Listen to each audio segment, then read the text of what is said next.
Thank you so much, Margarita. And I think we were all spurred by our conversation that we had in the last 48 hours, and thanks to Margarita as well, to come up with something that we will share with you at the end, which is a position that we would like to give to the UN conference at the end of tomorrow, a statement for women of the sea. So we will share that with you at the very end. I'd also like to take up on another point that you made, which is when people say no to you, you can either walk away or you can thank them. And I learned that when people say no to you, I thank them, because when I went to the government to raise $3 million to do a big series I was doing, the Australian government broadcaster said, "Oh no, that's pretty impossible. You won't ever be able to raise that amount of money for a film on climate change." So anyway, I got on a plane 2 days later or 3 days later and flew to Washington, D.C., and I knocked on every broadcaster door. And we were invited to have 2 callbacks the next day. One was in a place called Atlanta, which I said, yeah, sure, I can go there. And then I was like, where is Atlanta? Anyway, I caught a plane there, and you know, within 48 hours, we'd raised just over $1 million, and that was the seed funding to get the project moving. And I looked back on it and I thought, if somebody had not said no to me, I would not have been so determined to actually achieve it. So I just wanted to pick up on your point that often as women we are told no, but we should just use that as rocket fuel to make sure that we do what it is we want to do. So, and with that little moment, and talking about rocket fuel, we're really wanting to stretch now into talking about the future generation and the future of humanity. And who better to embody that than Mariana Assis, who is the most amazing young woman that I have met, only known her for 48 hours, totally blown away by her story. Very exceptional, the work that she's doing, both within the ocean and also using the ocean to transform and work with girls in Africa. So hers is such a heartfelt story. I can't wait for you to hear her story, and I'd just like you to all welcome her to the stage.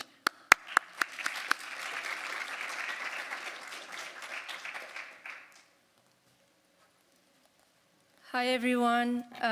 Thank you so much for being here. Thank you so much for the panel. It's a pleasure to be here. Thank you, United by the Sea, for the invitation. Thank you, Liz, for the introduction and for your work. So basically, I'm a professional surfer and skater, and today I bring you a project that I'm doing in São Tomé e Príncipe, that I use the ocean as a therapy. So basically, I will show you a movie right now that is going to show you how we work in São Tomé. And the idea is the beginning of this project just began like 2 years ago. And if you can put the video just to show you how the project is. Thank you.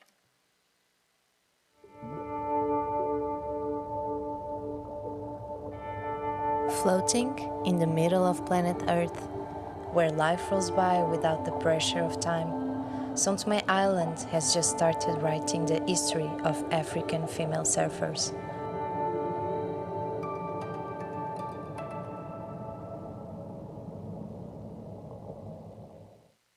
So why,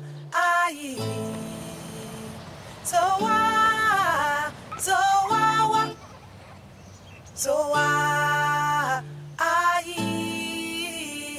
so why, so why.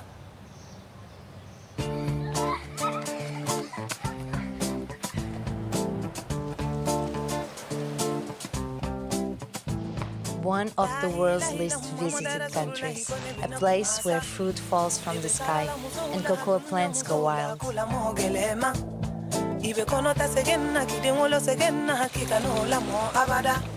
Vibrant fishing villages, bustling and colorful scenes.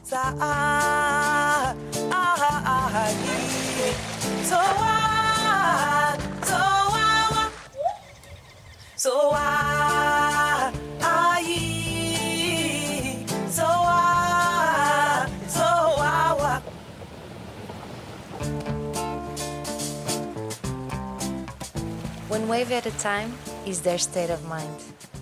Lev, lev, they say. could almost be paradise, but especially for women, life is no holiday. They walk long distances just to get water home, and it goes from generation to generation. Women here are restrained to the domestic sphere, and they don't expect much for themselves, besides being a daughter, a sister, mother, and little else. And this social isolation limits their opportunities and their self-expression.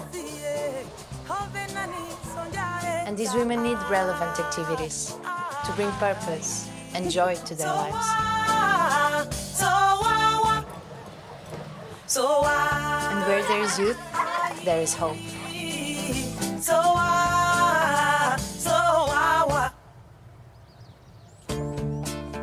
Meanwhile, the boys turn every field into a playground.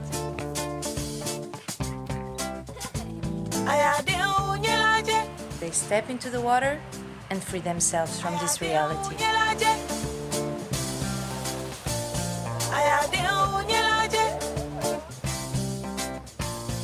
In order to change this gender inequality, young girls need to have a role model. That's why we decided to invite an iconic surfer to join us on this mission.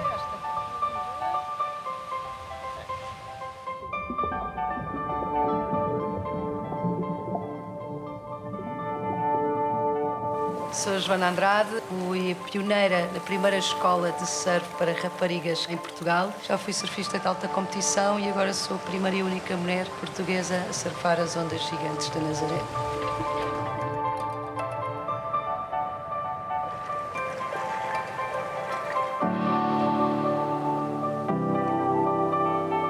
Esta parceria nasceu de um convite da Francisca Sequeira, que é a pioneira do Soma, que Soma é Surfistas Orgulhosas da Mulher da África.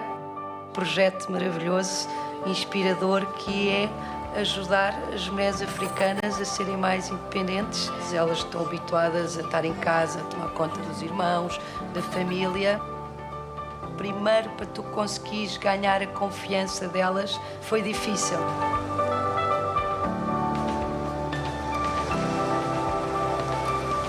Depois, quando elas entraram dentro da água, parece que transformaram-se completamente. Começaram a confiar, começaram a sorriso.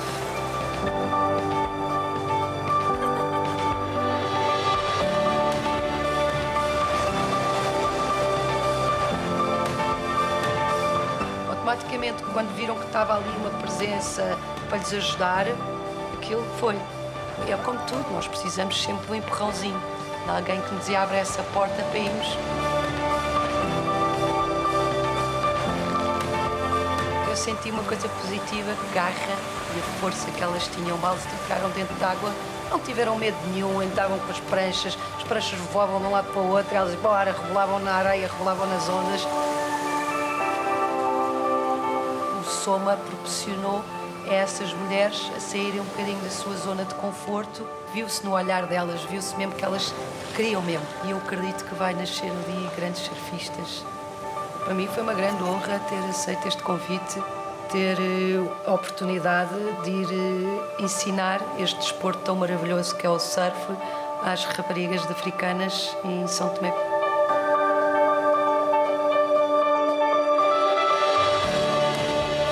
Soma is a way to break down barriers and strengthen girls and communities. It's a positive environment with coaches and mentors who inspire, support, and empower their self-esteem and confidence. The ocean is our therapy room, and we take each wave as an opportunity for change.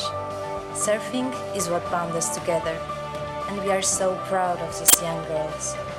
We tasted not only happiness, but most important, we tasted the first signal of change, because this was only the first step for a better future.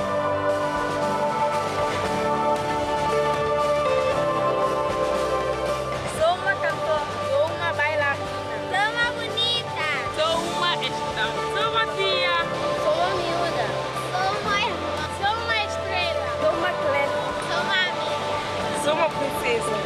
Sou uma lutadora. Sou uma surfista. Sou uma mulher.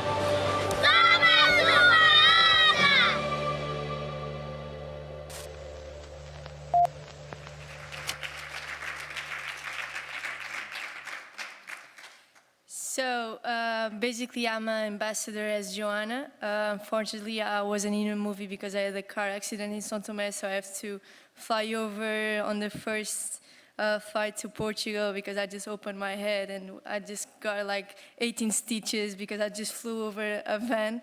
It was a mission.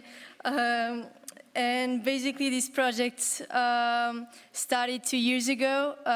Francisca, she was the one that got the idea, and she doesn't know, she does know how to surf, but she's not a professional surfer, so she called me, and she calls Joanna, and she told us, hey, look, I have this big project. I think we need to do it because I used to work with TAP, and with the COVID, I'm not working anymore, so I want to make a difference on this little island that I'm kind of used to go, because I only see kids playing football, but I don't see the girls. So I want to see the girls doing something, and I want to give them purposes. So basically, we knock on the doors, and we just went like family to family, say, look, we have this big project, we would like to have your kid involved. And they were like, are you crazy? No, what are you doing?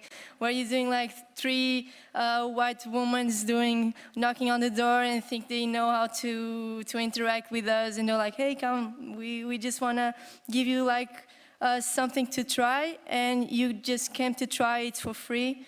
You don't have to pay anything. And you come with us, you can come too. We invite all the families to come because they don't even know how to swim. So it was a mission, and on the first day we got like, we put like invitation for everyone, and then we were expecting like 5 women to appear, but by the end of the day it was like 40 women. They were like laughing all the time, and when they went to the sea, it was a completely magic, because they were like, hey, what is this sport? I never heard about it, and I only see the boys doing. How can I do it? Because I don't even know how to swim. And we were like, no worries about it, because we're not going too far. We always gonna be here, so no worries. And it was a big experience. And after the first day, we create like this project that is already running for 2 years. And right now we are working with volunteers. So basically we have 4 volunteers mentoring everything, because we are not just working with surf. We work in 4 territories. We work with surf, we work with psycho education, we work getting better on English and getting better on English, and to give like support in studies. And so each girls can be with us for 6 months, and after 6 months it changes. So that's why we want everyone to work with us to stay at least 6 months. Otherwise, it's going to be like a confusion for their heads.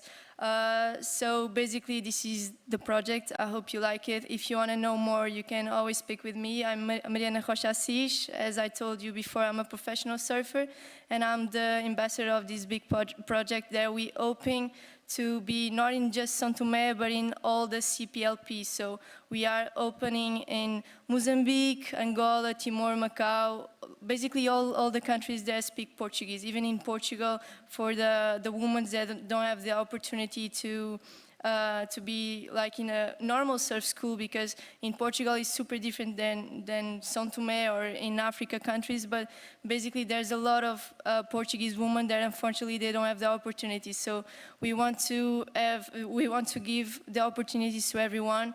And if you want to join us, just give me a message or we can talk after this, and thank you so much.